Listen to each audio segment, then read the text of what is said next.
और पात्रा चौल घोटाले के कई एंगल हैं और इस एंगल में स्वप्ना पाटकर भी एक एंगल है। स्वप्ना पाटकर एक जमाने में संजय राउत की करीबी थी, लेकिन पैसों का ऐसा गड़बड़ झाला हुआ कि दोनों के बीच दुश्मनी शुरू हो गई। यहां तक कि स्वप्ना पाटकर ने संजय राउत के खिलाफ केस भी दर्ज करवा दिया था। स्वप्ना मनी लॉन्ड्रिंग के इस खेल की अहम कड़ी है और वो बड़ी गवाह है। ईडी के सामने जब स्वप्ना पेश होंगी तो कई बड़े पर्दे राज से उठेंगे।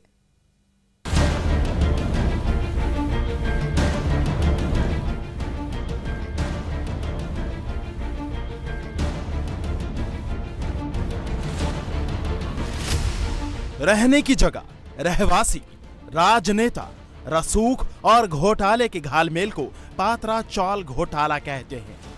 चौल खाली भी करवा लिया और हकदारों को फ्लैट भी नहीं दी, उल्टा 1034 करोड़ रुपए की बंदर बांट कर ली। इस मामले में संजय राउत और प्रवीण राउत ईडी की कस्टडी में हैं।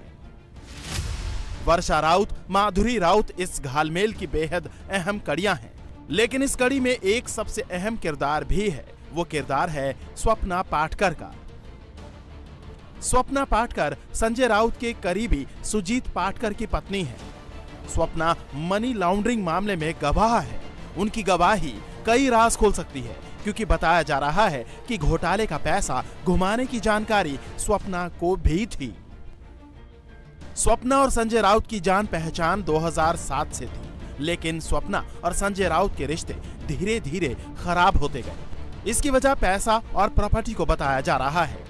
सूत्रों से मिली जानकारी के मुताबिक संजय राउत स्वप्ना और उनके पति के नाम पर ली गई प्रॉपर्टी को अपने नाम ट्रांसफर करवाना चाहते थे, लेकिन ऐसा नहीं हुआ तो संजय राउत नाराज हो गए। स्वप्ना का आरोप है कि संजय राउत ने 2021 में उनसे गाली गलौज किया और धमकी भी दी।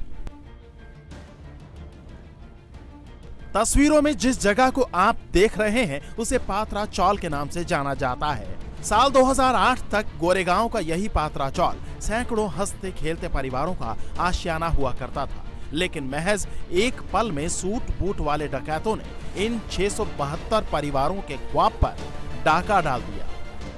मनी लॉन्ड्रिंग के मामले में ईडी ने संजय राउत को जिस पत्राचाल के लिए गिरफ्तार किया है, उस मामले की शुरुआत यहां से होती है। मैं इस वक्त मौजूद हूं गोरेगांव के पत्राचाल में और यहां पर इस इलाके को अगर हम आपको दिखाएं तो आसपास आप देख सकते हैं कि सारी इमारतें बन रही है। इन इमारतों की जगह 14 साल पहले यानी कि 2008 तक पतरी के चौल हुआ करते थे, जिनके छत पतरे के हुआ करते थे। इस पूरे इलाके को पत्राचाल कहा जाता था और यहाँ से शुरुआत होती है संजय राउत के घोटालों की। साल 2008 में Maharashtra housing and development authority यानी महाडा ने पात्रा चौल की जर्जर हालत को देखते हुए उसे दोबारा विकसित करने की योजना बनाई थी। चौल को रीडेवलप करने का जिम्मा गुरु आशीष कंस्ट्रक्शन प्राइवेट लिमिटेड को सौंपा गया। उस वक्त कंपनी के 3 डायरेक्टर थे, प्रवीण राउत, सारंग वधावन और राकेश वधावन। महाडा, GACPL और पात्रा चौल में रहने वाले लोगों के बीच एक एग्रीमेंट साइन किया गया। एग्रीमेंट के मुताबिक गुरु आशीष कंस्ट्रक्शन कंपनी यानी GACPL को 47 एकड़ भूभाग पर फैले पात्रा चौल को पूरी तरह विकसित करके एक बढ़िया हाईटेक सोसाइटी में तब्दील करना था। पात्रा चौल में उस वक्त कुल 672 घर हुआ करते थे। एग्रीमेंट के मुताबिक GACPL को पात्रा चौल में रहने वाले 672 परिवारों को नए फ्लैट्स देने थे। यहाँ तक कि नए घर बनने तक सभी परिवारों को हर महीने के हिसाब से रेंट भी देना था और बाकी की जमीन पर बने फ्लैट्स को वो अन्य बिल्डरों को बेच सकती थी। लेकिन ऐसा नहीं हुआ। बीते 14 सालों में 672 परिवारों में से एक को भी फ्लैट नहीं मिला। उल्टा उन्हें मिलने वाले फ्लैट 9 अलग अलग बिल्डरों को बेच दिए गए। अब 672 लोगों को उनका घर अब तक नहीं मिल पाया है। जो बिल्डर है उनकी तरफ से कंस्ट्रक्शन का काम शुरू हो जाता है, लेकिन ऐसे में ईडी जब जांच करती है तो पता चलता है कि स्वप्ना पाटकर हो गई। उन्हें वो भी इस मामले में शामिल होती हैं, क्योंकि सुजीत पाटकर की वो पत्नी होती हैं। गुरु आशीष कंस्ट्रक्शन यानी कि प्रवीण राउत की कंपनी जो लेन देन करती है वो हवाला का पैसा है, इस बात की जानकारी ईडी को मिलती है। और इसमें प्रवीण राउत के इनविजिबल पार्टनर के तौर पर संजय राउत भी सामने आते हैं, जिसको लेकर लगातार ईडी जांच करती है। और ऐसे में पता चलता है कि ये जो इमारतें खड़ी हैं ये जिन टेनेंट्स को देने हैं फ्लैट्स, वो फ्लैट्स उनको नहीं मिल पाए। कई ऐसे फ्लैट्स अगर इन इमारतों में आप देख पाएँ, इन इमारतों में ऐसे कई फ्लैट हैं जिनको बेच दिया गया है ऑन पेपर, लेकिन उन लोगों का कोई अता पता नहीं, उन मालिकों का कोई अता पता नहीं। पत्राचौल के इस रूम में मैं जहां पर मौजूद हूं, इन सारे फ्लैट को लेकर ही मामला जो है वो शुरू हुआ और ऐसे में घोटाला जो है वो बढ़ता गया। यहाँ पत्राचौल में गोरेगांव के इस इलाके में 672 परिवार यहाँ पर रहा करता था। ये जो पूरा इलाका एक फ्लैट के तौर पर आप देख रहे हैं, ये एक पतरी की छत वाला चौल हुआ करता था जो अंग्रेज़ों के ज़माने से मौजूद था और यहाँ पर 600 से ज़्यादा, जैसे कि 672 फ्लैट का जिक्र किया गया है, परिवार का जिक्र किया गया है, वो यहाँ पर रहा करते थे। और ऐसे में ये जो नई तस्वीर आप देख पा रहे हैं पत्राचौल की, ये तब शुरू हुई 2008 में जब महाडा ने पुनर्वसन यानी कि फिर से रीडेवलपमेंट के नाम पर यहाँ के मौजूद जितने भी घर थे, पतरे के जितने भी घर थे, उन सबको तोड़ा और कहा कि महाडा के तहत, नए नियम के तहत आपको नए घर दिए जाएंगे।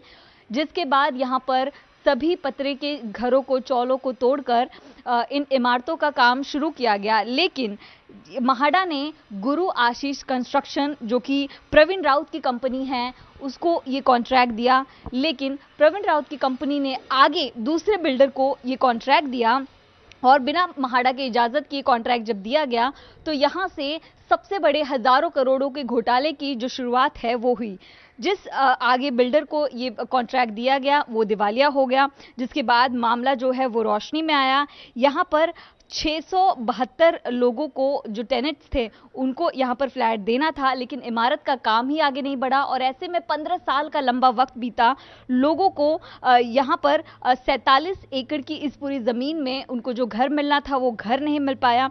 ऐसे में मामला आगे बढ़ता गया और जो यहाँ के लोग थे, जो परिवार थे, वो लगातार महाडा को पत्र लिखते गए, अपील करते गए, लेकिन उन्हें किसी भी तरह कोई सोल्यूशन नहीं मिल पाया। 2008 में महाडा यानी Maharashtra housing and development authority ने पात्राचौल को रीडेवलप करने की जिम्मेदारी प्रवीण राउत की कंपनी GACPL को सौंपी। उस वक्त कंपनी के बोर्ड ऑफ डायरेक्टर्स में 3 लोग थे, प्रवीण राउत, सारंग वधावन और राकेश वधावन। कहने को तो 3 मालिक थे, लेकिन असल में मुखिया प्रवीण राउत ही हुआ करता था। मामला यहीं से बिगड़ना शुरू हुआ। कंपनी ने ना तो इस जगह का विकास किया और ना ही किराएदारों को मकान दिए और ना ही महाडा को फ्लैट हैंडओवर किए। प्रवीण राउत ने GACPL के डायरेक्टर्स के साथ मिलकर महाडा को गुमराह किया और चौल की जमीन को 9 अलग अलग बिल्डरों को बेच डाला, जिनकी कुल कीमत 901 करोड़ रुपए थी। इसके बाद GACPL ने मीडोज नाम से एक और प्रोजेक्ट शुरू किया और बायर से 138 करोड़ रुपए भी लिए। ये प्रवीण राउत वही है जो संजय राउत के खासम खास में से एक था। संजय राउत और प्रवीण राउत एक दूसरे के करीबी हैं। ईडी की जांच में सामने आया है कि प्रवीण राउत की पत्नी माधुरी राउत के खाते से संजय राउत की पत्नी वर्षा राउत को 83 लाख रुपए ट्रांसफर किए गए और इन्हीं पैसों से संजय राउत की पत्नी ने दादर का फ्लैट खरीदा था। इसके अलावा अलीबाग इलाके में 8 प्लॉट भी खरीदे गए जो कि राउत और उनकी पत्नी के नाम पर थे। लेकिन पात्राचौल के बाशिंदों को इन सब के बीच धोखे में रखा गया और वो नए फ्लैट का सपना देखते रहे। पात्राचौल के रहवासियों में अभी भी काफी गुस्सा है। इंडिया टीवी हर वक्त हर जगह डाउनलोड करने के लिए सर्च करें India TV news Google play store या ऐप स्टोर पर।